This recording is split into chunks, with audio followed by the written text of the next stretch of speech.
trata sobre el marco de gobierno electrónico y protección de datos en Bolivia, que esto es algo que está muy en boga, porque como saben, justamente con la pandemia se aceleró la necesidad de poder contar con servicios electrónicos, servicios digitales a distancia debido al distanciamiento físico, ¿no? Y nuestro país, de alguna manera, ya está implementando el gobierno electrónico hace varios años, con algunos avances, algunos retrocesos también, ¿no? Y en este momento incluso ya se está tratando lo que podría ser una ley de protección de datos personales, que es una ley muy necesaria para poder justamente avanzar en esto que es el gobierno electrónico y el gobierno digital.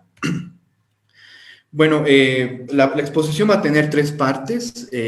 La primera, que es un contexto para entender cómo está la digitalización en Bolivia. La segunda, que va a tratar específicamente sobre el gobierno electrónico. Y la tercera, sobre el marco de protección de datos personales, ¿no? Entonces, ¿cuál es la situación de la digitalización en Bolivia? Realmente, ¿qué tan atrás o qué tan adelante estamos con respecto a la digitalización? Lo que implica básicamente en qué tan conectadas estamos a Internet y qué tanto se están usando las tecnologías digitales, ¿no? La verdad es que estamos en un proceso que podríamos llamar inconcluso de la digitalización. Inconcluso en tanto han habido ya algunas políticas públicas, alguna normativa que se ha generado, pero no se ha terminado realmente un proceso que podamos decir, bueno, Bolivia está ahora en la era digital, ¿no? Lo que sí hemos visto es que es un proceso que se va acelerando cada vez más, ¿no? Conforme a los años. De hecho, de acuerdo a las últimas encuestas de hogares, que son las MECOVI, pues se ha incrementado la cantidad de conectados en Bolivia en 8% entre el año 2019 y el año 2020. Esta es una cifra bien importante que no se había dado antes y que sabemos que seguramente del año 2019 del año 2020 al año 2021, pues se va a incrementar mucho más, ¿no? No obstante, si bien estamos incrementando la cantidad de conectados, la cuestión es de que no hay suficientes políticas públicas y el ecosistema todavía no ha madurado como para poder responder a las necesidades que están surgiendo a partir de los nuevos y las nuevas personas conectadas, ¿no? Entonces, es a dos ritmos que estamos avanzando con respecto a la digitalización en Bolivia, ¿no? Y como les decía al principio, bueno, el problema es de que la pandemia de alguna manera ha acelerado o ha incrementado las necesidades que tenemos con respecto a la digitalización en Bolivia, ¿no? ¿Por qué? Porque necesitábamos mayor acceso a educación virtual, al teletrabajo, a compras virtuales, entre otras, ¿no? Y la verdad es que como país no hemos podido responder a esas necesidades. De acuerdo al índice de resiliencia digital frente al COVID-19, que fue un índice que sacó el Telecom Advisory Services para saber cómo los países estaban preparados o no para la pandemia, pues Bolivia tuvo una calificación de 25.9 sobre 100, que es una calificación bastante baja si se toma en cuenta que el promedio en América Latina era de 40 sobre 100. Es decir, como país no estamos realmente preparados para poder resolver todas las necesidades que implicó la pandemia en cuanto a acceso a información, en cuanto a poder comprar por internet, el acceso a la educación, ¿no? Y estas dos fotos que están a la izquierda, por ejemplo, son una muestra de la situación, ¿no? Son fotos que se han viralizado en las redes sociales. Una es una madre que está intentando que su hijo pueda pasar clases a través de un dispositivo móvil en la calle, obviamente no en las mejores condiciones. Y la otra es un padre que tuvo que construir una aula en el área rural, en el punto donde había conexión a internet, porque obviamente no hay la cobertura de 100% de internet en todo el territorio nacional, ¿no? Entonces, esta es una situación crítica que estamos viviendo con respecto a cómo se están resolviendo las necesidades de la población, ¿no? Entonces, ¿cuál es la situación de la infraestructura? Y esto es algo que se ha hablado mucho en las últimas semanas, ¿no? Realmente, ¿cómo estamos con respecto a el acceso a Internet? En Bolivia existen actualmente 26.000 kilómetros de fibra óptica que llegan a los 9 departamentos del territorio nacional. Y es una cantidad de fibra que se ha quintuplicado con respecto a los últimos 10 años, ¿no? El año 2018, Bolivia inaugura su anillo de fibra óptica. Y esto es bastante importante porque es una buena fibra óptica, hay infraestructura, ¿no? El problema es de que no está llegando a todos los municipios. Si bien llega a los 9 departamentos, en realidad solamente 45% de los municipios actualmente tienen acceso a esta fibra óptica. Eso quiere decir que 55% todavía no está aprovechando de las capacidades de esta fibra óptica, ¿no? Sin embargo, tenemos que tomar en cuenta que, de acuerdo al ATT, hay 10.4 millones de conexiones a Internet, ¿no? De las cuales 93% de ellas son conexiones móviles, ¿no? Es decir, realmente no estamos aprovechando casi nada de la capacidad de esta fibra óptica porque la mayoría de las conexiones dependen en realidad de las antenas repetidoras de las conexiones móviles, que sabemos que no es necesariamente el mejor Internet porque es un Internet más caro, es un Internet más inestable, ¿no? Entonces, la verdad es que si aprovecháramos mejor de la fibra óptica, pues la calidad y el precio del Internet bajaría bastante. Esto nos deriva a que existe una situación de brecha digital persistente, ¿no? Es decir, la mayoría de la población todavía no está aprovechando de todas las capacidades del Internet. De hecho, solamente 62% de la población boliviana usa Internet, ¿no? Casi 40% no está todavía conectada. Ahora, como les decía, entre el año 2019 y 2020 se han incrementado la cantidad de usuarios en casi 1 millón de personas, ¿no? Ahora, lo que pasa es que hay una gran desigualdad territorial. Nos estamos conectando desde las áreas urbanas, de hecho 76% de la población en el área urbana accede a Internet versus a un 31% del área rural, ¿no? Entonces, realmente esto es algo bastante preocupante porque quiere decir que en el área rural no hay acceso, por ejemplo, a educación virtual, ¿no? Si dependemos de que nuestro futuro depende de que las nuevas generaciones puedan acceder a conocimientos, puedan acceder a la educación, pues estamos creando en este momento un gran desbalance. De hecho, una encuesta que sacó UNICEF el año pasado decía que 4 niños de cada 10 niños no están accediendo para nada a ningún tipo de educación durante la pandemia, ¿no? Entonces, esto es algo que es realmente preocupante. Y otra cuestión es el precio, ¿no? También mucho se ha dicho en las semanas anteriores que Bolivia tiene el Internet más caro de la región. Esto no es del todo cierto, ¿no? Bolivia sí tiene uno de los internets más caros de la región. De hecho, ocupamos el lugar 11 de 17 países, ¿no? Pero sí estamos, lo que podríamos decir, en la cola, ¿no? Tenemos unos internet más caros, pero no necesariamente el internet más caro de América Latina. Ahora bien, pero eso solamente es las conexiones. En una visión general, que se podría decir el ecosistema digital, ¿cómo estamos, no? Aquí traigo varios índices como para tener un panorama. De acuerdo al índice de gobierno electrónico de la ONU, Bolivia ocupa el puesto 97 en el mundo, de un total de 155, con una nota de 6 sobre 10 con respecto a cómo estamos en gobierno electrónico.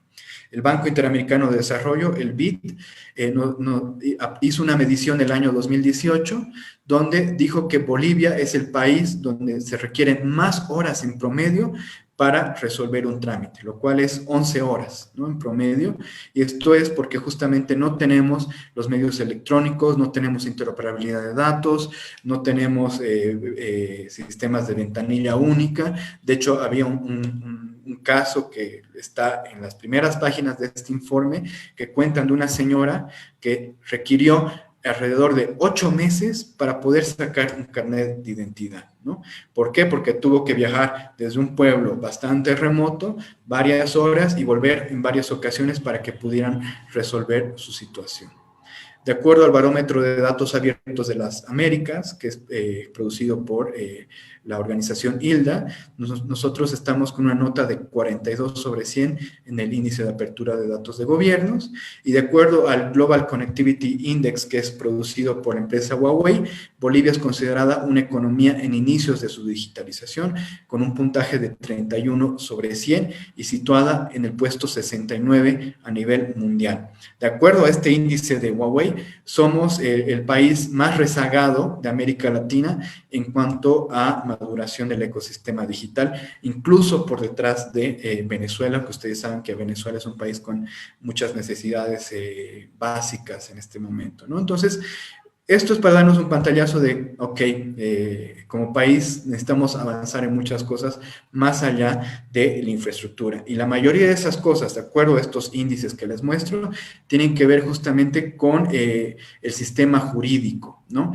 ¿Qué leyes tenemos? ¿Qué políticas públicas se han creado para impulsar el ecosistema digital?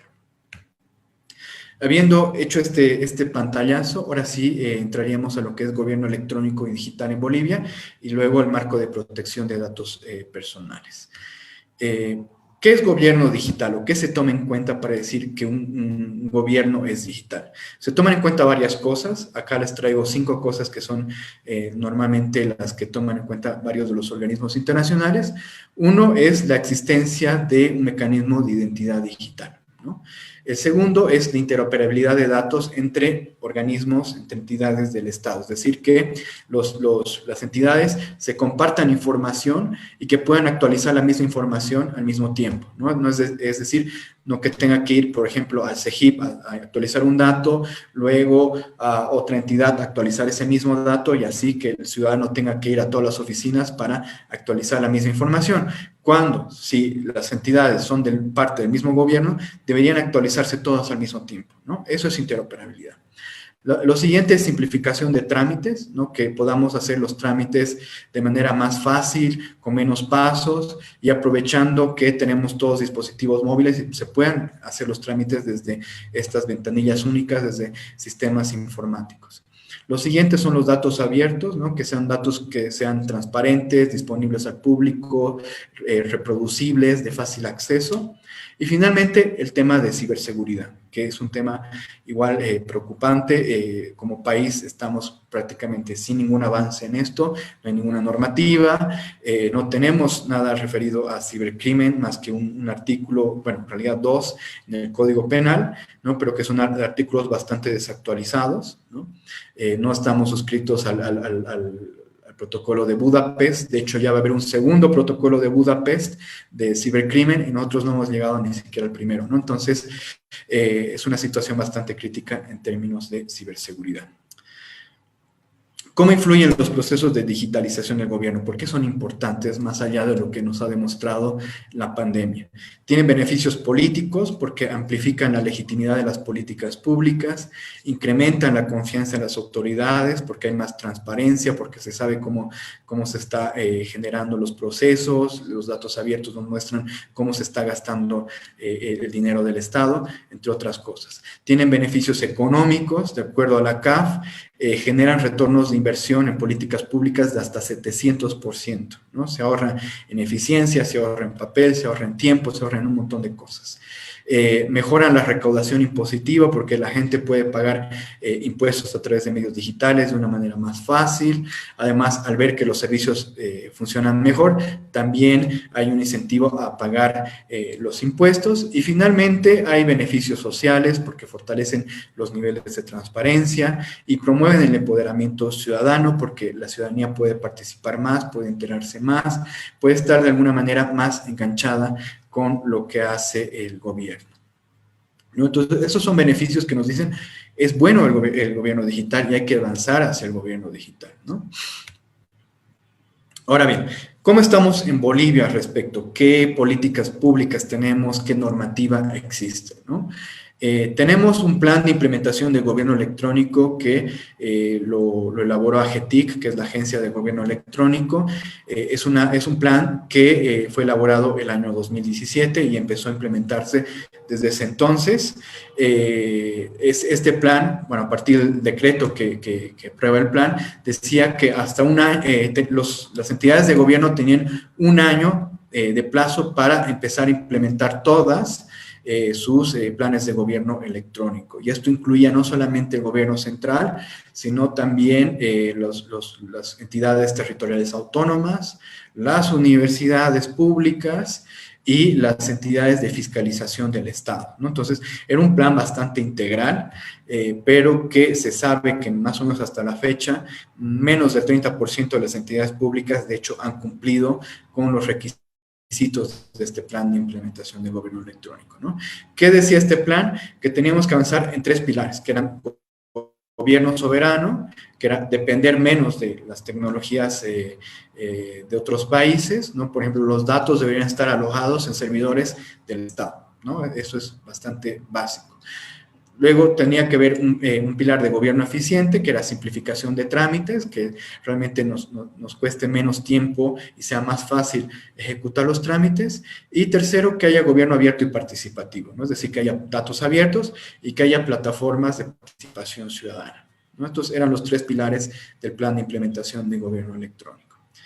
¿Qué normativa base tenemos para la implementación del gobierno electrónico? Tenemos la Ley General de Telecomunicaciones y Tecnologías de la Información y Comunicación, la Ley 164, que fue aprobada el año 2012 y es una ley que requiere algunas actualizaciones, de hecho. Está la Ley de Ciudadanía Digital, Ley 1080, que fue aprobada el año 2018, que promueve justamente mecanismos para autenticar a ciudadanos a partir de crear una cuenta para cada ciudadano, ¿no? Eso los voy a explicar en unos momentos, y eso permita que puedan generarse interacciones con el Estado, ¿no? Y finalmente está también la Ley de Participación y Control Social, la Ley 341, que es igual a una ley ya un poco más antigua, que tiene más de 8 años, ¿no? También están los decretos supremos 3525, que es la política de atención ciudadana, que crea el portal Bolivia a tu servicio, que es un portal para trámites, un portal de ventanilla única, y a partir de AGETIC, que creó el Consejo TIC, ¿no? Este consejo que involucra a varias entidades del Estado, pues se han creado varios estándares con respecto a datos abiertos, seguridad de la información, software libre, entre otros. El problema es que estos estándares son solamente recomendaciones, ¿no? No están todavía aprobados en ningún decreto o en ninguna norma que obligue a su cumplimiento, ¿no? Solamente así se deberían hacer las cosas, pero no hay nadie que haga que realmente se cumpla. Bueno, les decía sobre estos Bolivia a tu servicio, la ciudadanía digital, entre otros, ¿no? Estos son más o menos las plataformas que existen en este momento con respecto a gobierno digital. Está Bolivia a tu servicio, que es una plataforma de simplificación de trámites que empieza a funcionar ya el año 2018, que actualmente cuenta con 60 procesos trámites, 60 trámites interoperados correspondientes a 14 entidades estatales, ¿no? Es decir, es una buena plataforma, está bien pensada y que debería de alguna manera ayudarnos a generar gobierno digital. El problema es de que actualmente, si uno entra a esta plataforma, en realidad solamente va a encontrar los requisitos para estos trámites, ¿no? No va a poder en sí generar o hacer los trámites, ¿no? Entonces, es un proyecto que tenía una buena planificación, una buena idea, que estaba bien generado, ¿no? Pero que no llegó a completarse. Tenemos la cédula de identidad digital, que es un proyecto que está llevando adelante CEGIP, ¿no? A partir de 2 proyectos, una cédula de identidad digital, que era una cédula que tenía un chip incorporado. En este chip estaban datos de la ciudadanía más allá de los que están en el carnet, por ejemplo, datos biométricos, y de esta manera iba a ser más fácil autenticar a las personas cuando vayan a entidades públicas. Este es un proyecto que igual está descontinuado, pero que ya han habido bastantes avances. Y finalmente está también la aplicación móvil, que esto es algo que sí está trabajando actualmente la CEGIP, que es una aplicación donde nosotros llevaríamos en esa aplicación nuestra información de nuestra cédula de identidad, ¿no? Y que en las entidades públicas harían una autenticación a través de un código QR. Esto es algo que se está haciendo actualmente y, bueno, no tengo la fecha de cuándo ya va a estar listo, pero se está trabajando en este momento. Y finalmente está lo de la ciudadanía digital, que es algo que se empezó a implementar el año 2018. AGETIC creó no solamente la normativa para la ciudadanía digital, sino que también creó una aplicación que ustedes pueden descargar, que actualmente cuenta con 32,000 usuarios, 32,000 ciudadanos y ciudadanas que se han registrado, y que se pueden desarrollar 3 tipos de trámites, ¿no? Que es el registro al Seguro Universal de Salud, se pueden llevar a cabo algunos trámites laborales y consultas con respecto al bono Moto Méndez, ¿no? Esta aplicación de la ciudadanía digital igual está bastante bien planificada, bien pensada, y se supone que podría generarse un mecanismo para relacionarse con el Estado. Es un mecanismo de autenticación que cuando tú lo usas, ¿no? Le dice al Estado, ok, esta es la persona con la que estás generando esta interacción, ¿no? Y funciona prácticamente como la firma digital, ¿no? Porque todas las interacciones que tienes con el Estado, pues tienen una validez jurídica, ¿no? Una validez legal. Entonces, esa era la ciudadanía digital que tiene que igual ser más retomada y fortalecida por el actual gobierno. Ahora, ¿qué tenemos con respecto al marco de protección de datos personales? Pues somos uno de los pocos países en América Latina que actualmente no tiene una normativa específica con respecto a la protección de datos personales, ¿no? Este es un mapa que más o menos nos da un pantallazo. Este mapa está un poquito desactualizado porque Ecuador, que está en amarillo, ¿no? De hecho ya tiene su ley de protección de datos personales que se aprobó hace como 2 semanas atrás, ¿no? El Salvador, que también está en amarillo, también ya está con un proceso bastante avanzado, ¿no? Entonces, la verdad es que nos estamos quedando atrás y vamos a ser en breve uno de los pocos países en blanco en América Latina sin una normativa así, ¿no? Chile, que tiene su primera normativa de protección de datos personales del año 1999, ya está cerca a generar una segunda normativa en protección de datos personales que es mucho más actualizada, ¿no? Y hay muchos otros países como Argentina, Colombia, México, que están discutiendo ya actualizaciones también para su normativa, ¿no? Tomando en cuenta los avances que han habido en las tecnologías. ¿Cuál es la importancia de tener un marco de protección de datos personales? Porque este es un tema que surgió mucho en el debate en el año 2018, cuando AGETIC empezó a implementar la ciudadanía digital, pues hubo una preocupación justamente porque no puedes avanzar gobierno digital sin tener un marco de protección de datos personales. ¿Por qué? Porque pues mientras más avanzas en el gobierno digital, más procesos interoperables creas, más riesgo existe de que puedan haber abusos con respecto a los datos personales, ¿no? Entonces, la verdad es que uno depende del otro. No puedes avanzar en gobierno digital sin este marco de protección de datos personales, ¿no? Y el año 2018 se decía, no se requiere porque ya hay cierta normativa que les voy a presentar más adelante, ¿no? Pero la verdad es que esa normativa no es suficiente porque es muy sectorial, es muy específica a ciertos procesos, pero no es una ley integral, ¿no? ¿Qué beneficios tiene el marco de protección de datos personales? Primero, tiene beneficios políticos porque nos sirve para proteger de situaciones de riesgo, ¿no? Y al mismo tiempo generan incentivos para crear mayores servicios. Si hay una garantía, ¿no? Porque las leyes de protección de datos personales son garantistas de derechos. Si hay garantías que se van a proteger los derechos, que se van a manejar con ciertos grados de seguridad informática, pues puedes de alguna manera incentivar a que haya mayor interoperabilidad de datos, ¿no? Mientras no, va a haber siempre el riesgo de que estos datos se puedan utilizar de malas maneras. Hay beneficios económicos, pues los datos sabemos que son un activo actualmente, ¿no? O sea, mucho se habla sobre la economía de datos, la Big Data, etcétera, ¿no? Entonces, sabemos que los datos tienen un valor, pero como valor, como bien, requieren estar regulados, ¿no? Para disminuir comportamientos abusivos y más bien promover la existencia de nuevos negocios digitales. No, si sabes cómo van a funcionar los datos, dónde se van a guardar, qué tipo de resguardo van a tener, qué tipo de protección, pues hay mayor también posibilidad de que se puedan crear nuevos bienes y servicios a partir de ellos. Y finalmente tiene beneficios sociales, pues son un instrumento de defensa de los derechos humanos, específicamente del derecho a la privacidad y el derecho a la autodeterminación informativa, ¿no?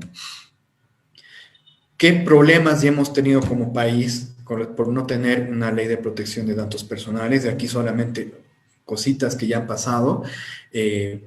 Por ejemplo, sabemos que hace varios años se vulneró la privacidad, ¿no? La intimidad de un magistrado, que era el magistrado Cusi, ¿no? Que se dijo que, bueno, él tenía una enfermedad y se la expuso, ¿no? Públicamente, pues, y esto realmente vulneró sus derechos. Recientemente se apresó a un ex viceministro, ¿no? Porque supuestamente habría pedido datos personales, los había extraído del CEGIP sin ninguna autorización, ¿no? Datos personales de 592 personas.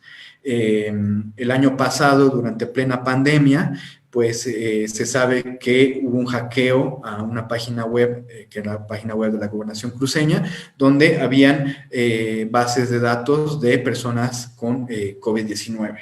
Para tapar el asunto se dijo que en realidad eran datos falsos, que no era la página web de la Gobernación, ¿no? Pero si uno entra a esta página, que es la máquina del tiempo del Internet, donde puede ver las páginas web antes de que sean actualizadas, uno va a encontrar que evidentemente esa base de datos estaba en la Gobernación de Santa Cruz, estaba en su página colgada y no tenía ningún tipo de protección, los datos no estaban anonimizados, no podías leer el nombre, el apellido, el carnet de identidad, incluso la dirección de la persona, y podías descargarte esa base de datos, ¿no? Justamente porque no hay ninguna perspectiva de cómo tienen que manejarse los datos personales. Listo, ya estoy por terminar. Muchas gracias. Y también ha habido muchas publicaciones en redes, ¿no?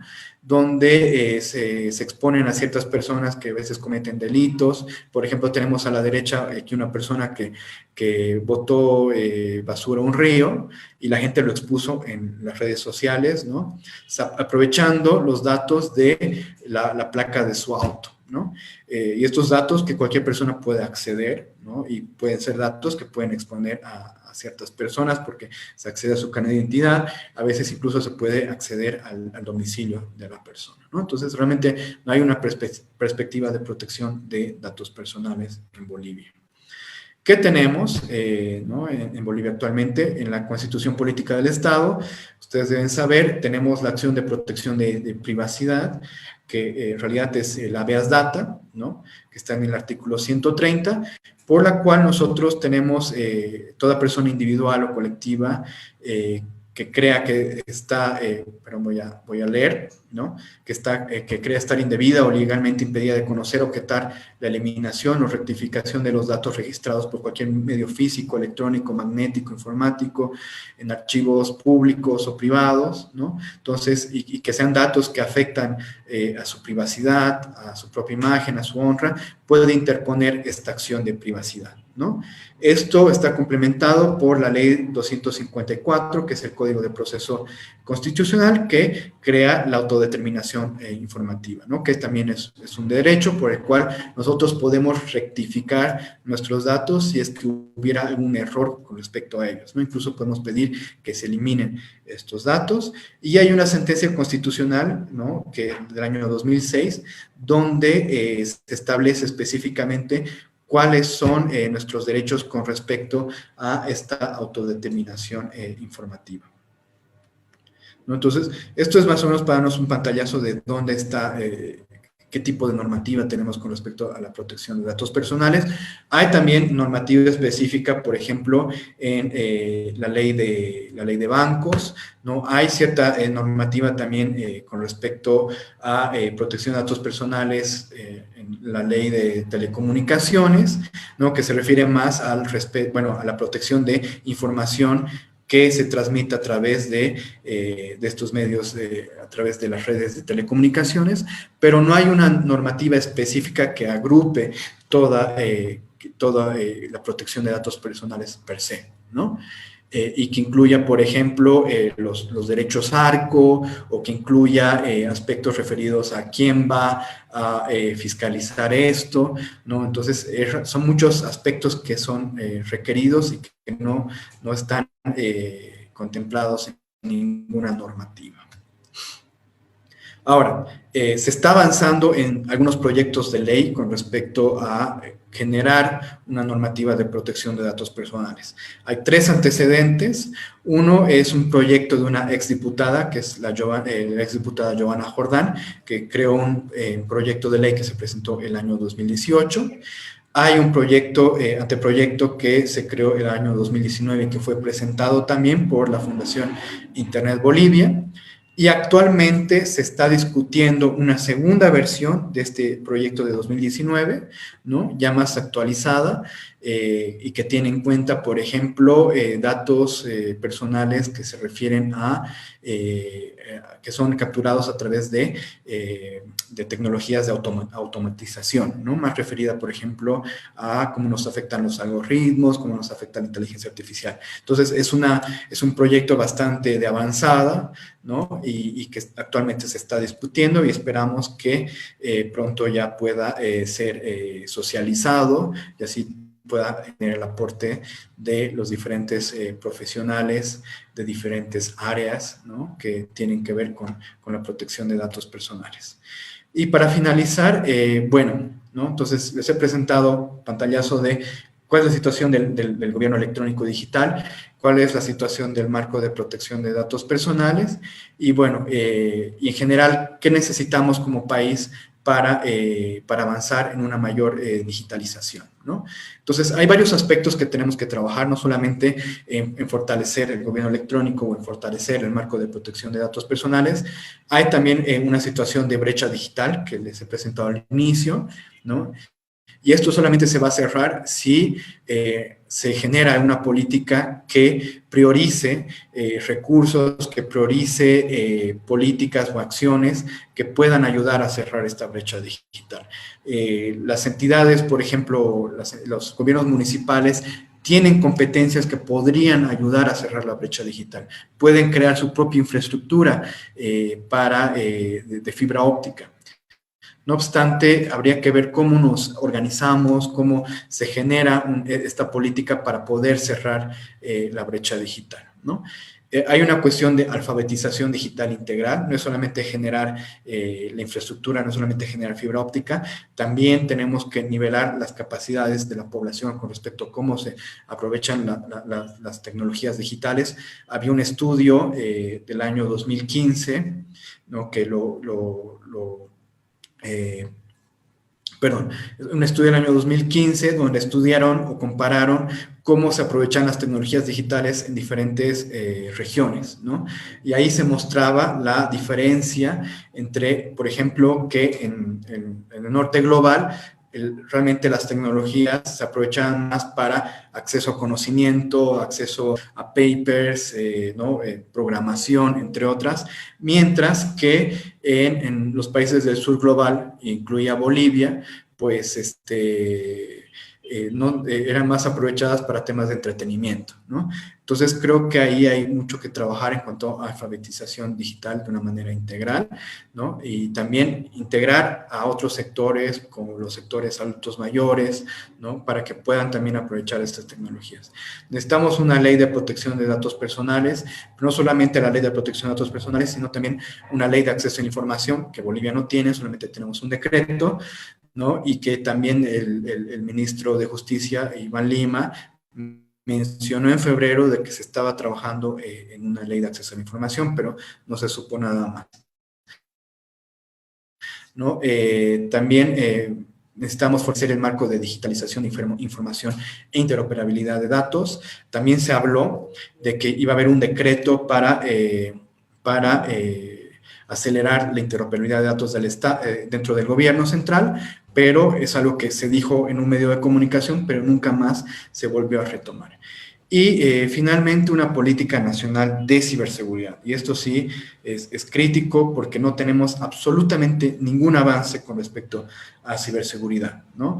Ni ciberseguridad ni cibercrimen. Sabemos que en la Policía Nacional hay una unidad de cibercrimen, pero que no está mencionada ni en la ley de la policía, ni en su plan estratégico. No es una unidad que funciona sin ningún tipo de regulación, ¿no? Y esto dificulta muchas veces su propio accionar y también puede dar paso a ciertos abusos, ¿no? Entonces, realmente se requeriría tener esta política nacional de ciberseguridad, no solamente con respecto al tema del cibercrimen, sino sobre todo en relación a cómo se protege la información dentro del Estado, ¿no? Sabemos que muchas páginas web, por ejemplo, no tienen ni siquiera certificados de seguridad, ¿no? Y ustedes lo pueden verificar de las páginas web de ministerios, viceministerios, entidades desconcentradas, ¿no? Entonces, esto genera muchas posibles vulneraciones y esto es algo que tenemos que trabajar y de manera integral. Bueno, perdón, creo que me he extendido un poquito y eso. Muchísimas gracias por su atención.